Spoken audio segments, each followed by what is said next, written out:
What's happening, folks? Back with another reaction, back with some more Frida. And we're returning to Shine, 1984. Hello, Luca. And the next track, do I have this right? Is, The Face. It's a simple phrase. I feel like this may relate to someone's literal face, but obviously the face of an organization or of a movement is the representative person, so it could be something more broad or figurative. Nevertheless, I do feel like there's so many different directions it could go, whether positive or negative. The face could be something that is much appreciated, adored, or otherwise enjoyed, or a face could be something that brings memories or experiences that are more complicated, maybe even negative. So I'll see what I can pick up on a first listen. This is Frida. The track is The Face, and it's from her 1984 album Shine.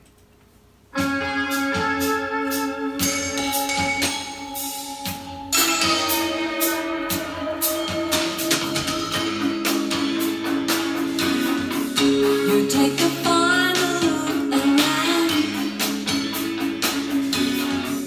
and then you put your house key down upon the table by the note. You take your handbag and your coat. You don't want too much to carry to slow you down on the way. You picture his face in the morning as he was going to work without saying a word. You saw the face of a stranger. He wasn't always like this before. His face was like a stranger.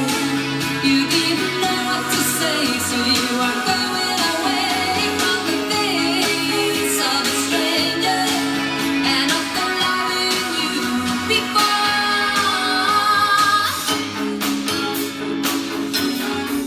Why should you want to call your friends?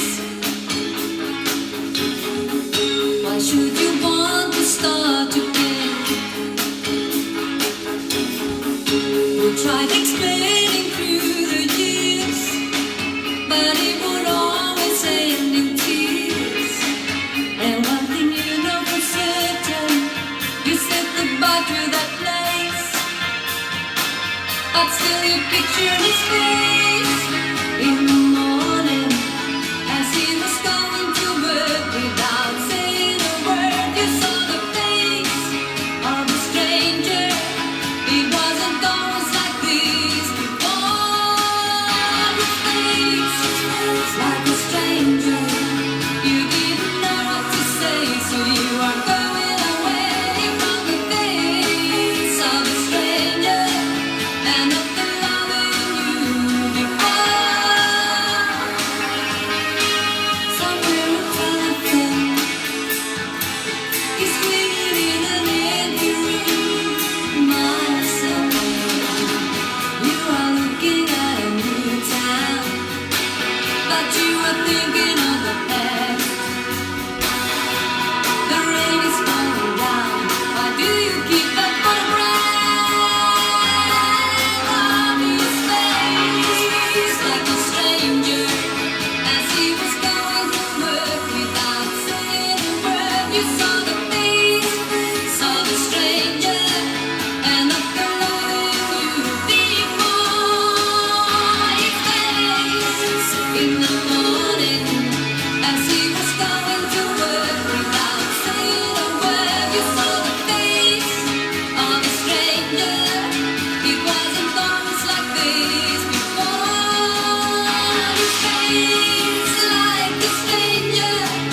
You didn't know what to say, so you are going away from the face of a stranger and of the loving you before.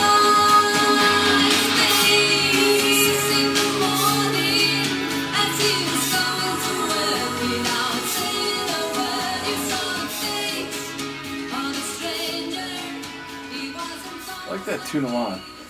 First thing, lyrically, it sounds like it was indeed a more complicated and painful recollection of a face, but also we're getting references to literally looking at his face in the past. So it sounds like a relationship that ran dry, turned cold, and it got to the point where he would leave for work and he's not even saying anything, like just walking out, and her looking at his face was like looking at the face of a stranger. It's like he's not the loving, warm person he used to be, so that the face she used to know and recognize and love isn't even there anymore. It's again as if she's looking at someone she doesn't even know at all. So she decides to leave, but it sounds also like even in a new town, she's still thinking about it and still going back to that face and that experience, and the whole gamut of what took place is coming back when she recalls the face. So I suppose it speaks to the vivid power of memory and how a single visual memory can cue memories of time, experience, emotion, psychology, and interpersonal events or interactions. So yeah, it's a good multi-layered use of the concept of this guy's face and all that it was and meant. It does sound like there was a time in the past when their relationship was good and warm and loving, and that face was recognizable on an emotional level, if I can get that phrase out. But yes, that time passed, and then she's now looking back upon the whole process. Sonically, I enjoyed it. It had a bit of a like stripped down, intense, like not a ballad, but certainly not an energetic, grooving type of tune. More of a heavy, deep, and again, sort of minimalist compared to some of the other tracks I'm thinking of off the previous album. But yes, definitely an 80s feel to it. This album, correct me if I'm wrong, it's not produced by Phil Collins. Wasn't that the previous album? Am I crossing my wires? But either way, I was thinking like halfway through it, if you made the voice a male voice, it sounds like a track that could be a Phil Collins tune. So yeah, ultimately, I don't think he's involved with the production of this, but it's the kind of track I wouldn't be surprised to hear he had a hand in. Nevertheless, I really enjoyed her vocal performance. Those moments at the end of, I think, the choruses, where she really would extend and go a bit more powerful, those were standout moments. And just in general, I enjoyed the emotional character of the delivery in this song. So yeah, shout out to Frida. Once again, shout out to Adrian for sharing the Frida albums. Do let me know what you think. And Luca, I am going to get up at this point. Just a little meow.